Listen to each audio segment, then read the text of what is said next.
Good afternoon friend, welcome to my channel Kanika Kansal. हम यहाँ पे तैयारी कर रहे हैं master cadre Hindi 2022 self study के थ्रू। तो हमने ये कल को भक्ति काल कंप्लीट कर लिया था और आज हमारा टॉपिक है रीतिकाल। तो सबसे पहले करेंगे हम रीतिकाल का वर्गीकरण। रीतिकाल का हम वर्गीकरण करते हैं तो इसको 3 भागों में विभाजित किया जाता है।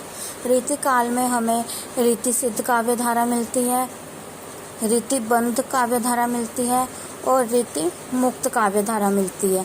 तो ये कुछ प्रमुख कवि हैं जो इस काव्य धारा से संबंधित हैं। जैसे रीति सिद्ध काव्य धारा से संबंधित है बिहारी, रीतिबद्ध काव्य धारा से संबंधित है केशवदास, चिंतामणि, मतीराम, सेनापति देव, और रीति मुक्त काव्य धारा से संबंधित हैं घनानंद, शेख आलम, बोधा, ठाकुर, द्विजदेव। तो ये हैं हमारे रीतिकाल के 3 वर्गीकरण। आज हम रीति सिद्ध और रीतिबद्ध काव्य धारा से के संबंधित प्रसिद्ध कवि और उनकी रचनाएं करेंगे। उससे पहले रीतिकाल का नामकरण।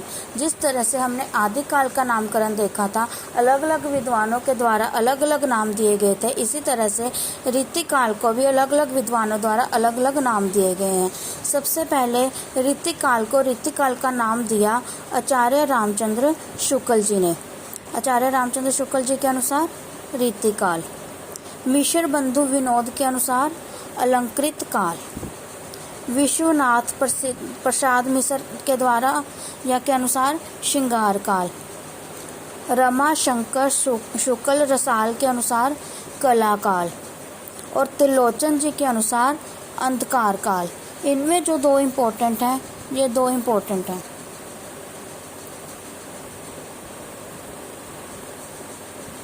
जो एग्ज़ाम में बार बार घुमा फिरा के पूछे जाते हैं।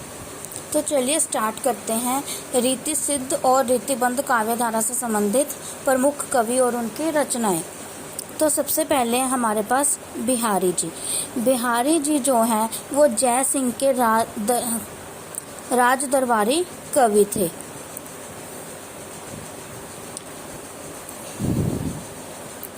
जब बिहारी जी रचनाएं करते हैं वो अपनी रचनाओं में विरह का वर्णन ज़्यादा करते हैं। इसीलिए रामचंद्र शुक्ल जी के अनुसार बिहारी का विरह मजाक की हद तक पहुंच गया है। यदि ये कथन आ जाए कि बिहारी का विरह मजाक की हद तक पहुंच गया है तो ये किसने कहा है? रामचंद्र शुक्ल जी ने। किसके लिए कहा है? बिहारी के लिए। बिहारी जी को श्रृंगार, भक्ति और नीति की त्रिवेणी कहते हैं। बिहारी जी ने जो रचनाएं की हैं, जो दोहों की रचना की है, उसमें उन्होंने श्रृंगार के बारे में, भक्ति के बारे में अधिक वर्णन किया है। जो बिहारी जी जिनके राज दरबारी थे या फिर जिनके आश्रित थे, उनके ऊपर वह ज़्यादा उनकी प्रसिद्धि के लिए या उनके गुणगान गाने के लिए वह कुछ दोहों की रचना करते थे। उन्हीं दोहों को एक संग्रह में संकलित किया गया है जिसका नाम है बिहारी सतसई।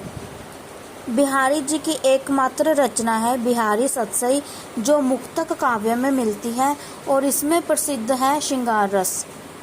प्रमुख श्रृंगार रस की प्रधानता है और बिहारी सतसई में बिहारी जी द्वारा रचित 719 दोहे मिलते हैं।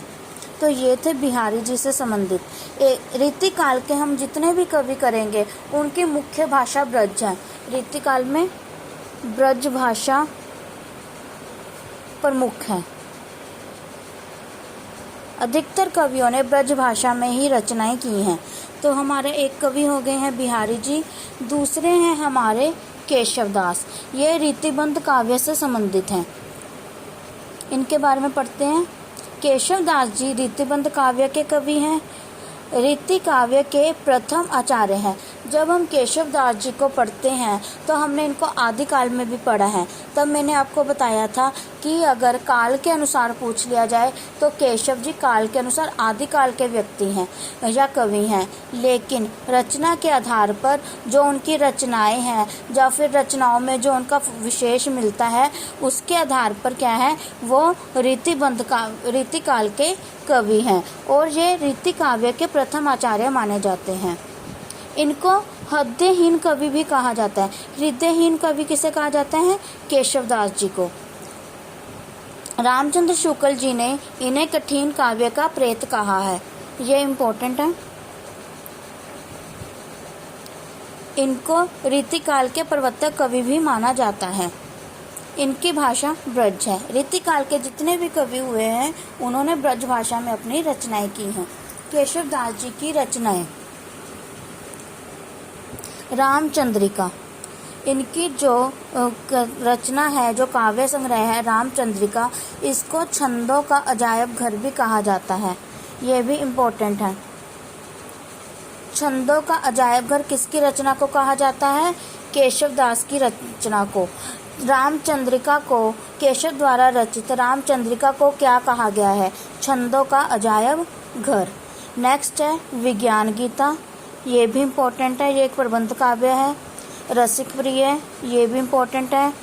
कवि प्रिया, रतन बावनी, नक्षिक, छंदमाला, ये भी इम्पोर्टेंट है। बारहमासा, जहांगीर जस चंद्रिका, ये भी इम्पोर्टेंट है। वीर सिंह देव चरित। तो ये थे हमारी केशवदास जी की कुछ रचनाएं। केशवदास जी का एक कथन है जो एग्जाम में पूछा जाता है। भूषण बिनु ना बिरजाई कविता बनिता मिथ। ये कथन किसका है? केशव जी का।